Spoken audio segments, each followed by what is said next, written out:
तर जय भीम मित्रांनो, आज 26 जानेवारी आणि नागपूरच्या संविधान चौकामध्ये बरेच लोक जमलेले आहेत. तर आपण त्यांच्याकडून आजच्या दिवसाचं महत्त्व जाणून घेऊ. मॅडम, तत्पूर्वी तुमचं नाव सांगून द्या आधी. माझं नाव सोनाली धवणे आहे.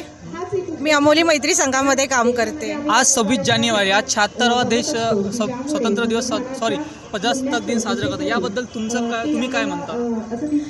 आज जे आपण आपला माहितीच आहे की आपल्या प्रजासत्ताक दिनाला 75 इयर्स पूर्ण झालेले आहे. पण मला असं वाटतं की संविधानाचे फक्त जर 3 मूल्य आपण जपले, स्वातंत्र्य, समता आणि बंधुता, तरी मला असं वाटतं की हा देश सुफलाम सुफलाम आणि सर्वत्र म्हणजे शांतता नांदेल आणि देशाची खूप प्रगती होईल. पण आज बऱ्याच लोकांना स्वतंत्र दिन 15 ऑगस्ट आणि 26 जानेवारी याच्यातला फरक माहीत नाही. तर त्याबद्दल त्या लोकांना तुमचं काय मत आहे? मला असं वाटतं की सगळ्यांनी त्याच्यासाठी आपला इतिहास जाणून घेण्याची, कारण डॉक्टर बाबासाहेब आंबेडकर नेहमी म्हणत असायचे की ज्यांना आपला इतिहास माहिती नाही, ज्या समाजाला आपला इतिहास माहिती नाही, ज्या लोकांना आपला इतिहास माहिती नाही, ते इतिहास रचवू शकत नाही.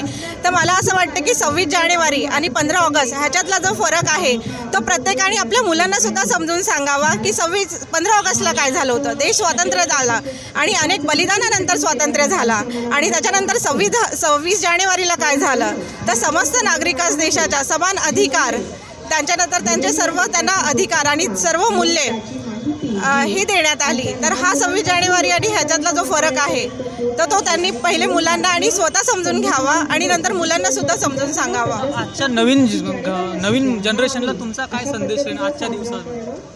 मला असं वाटतं की ठीक आहे, आपण सगळे बिझी असतो, सगळे हे असतो, पण मला असं वाटतं की एकदा तरी सगळ्यांनी थोडाफार स्पर्धा परीक्षेचा अभ्यास करावा. त्याच्यातून आपल्याला आपल्या राष्ट्राची, इव्हन आपल्या जॉग्रफी त्याची सगळ्यांची खूप माहिती होते, आणि सगळ्यांनी आपल्या भारताविषयी, आपल्या संविधानाविषयी सगळ्यांनी माहिती करून घ्यावं आणि त्यांची मूल्ये जपण्याचा प्रयत्न करावा.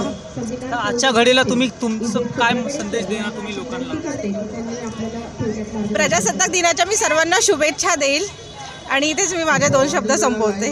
तर अशा पद्धतीने आपण मॅडमकडून त्यांची प्रतिक्रिया जाणून घेतलेली आहे. आणखीन इथे बरेच लोक आहेत, त्यांच्याकडून बी आपण त्यांची प्रतिक्रिया जाणून घेऊ मित्रांनो. तर मित्रांनो, नागपूरच्या संविधान चौकात एक खूप छान पद्धतीने रांगोळी काढण्यात आलेली आहे.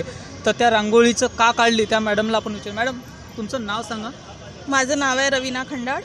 आज ही तुम्ही रांगोळी जी काढलेली आहे ती का आणि कशासाठी काढलेली आहे? त्याचं हे जे आता घडून राहिलं जसं नागपूरमध्ये बलात्कार होऊन राहिले, कोलकातामध्ये झाला आहे, ते प्रकार जे घडून राहिले, मुलींना स्वातंत्र्य नाही मिळून राहिलं, भारताला स्वातंत्र्य मिळालं पण मुलींना स्वातंत्र्य नाही मिळून राहिलं.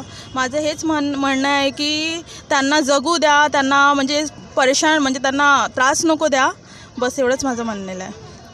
तर ह्या रांगोळीचा तोच एक मात्र उद्देश आहे की महिलांवर जो अन्याय अत्याचार होत आहे ते कुठेतरी थांबले पाहिजे. हां, ते थांबलेले पाहिजे, तेच माझं म्हणणं आहे. बस त्याच्याचवरून मी ही रांगोळी काढलेली आहे. हे बघा, ही ते वाचा आणि बस.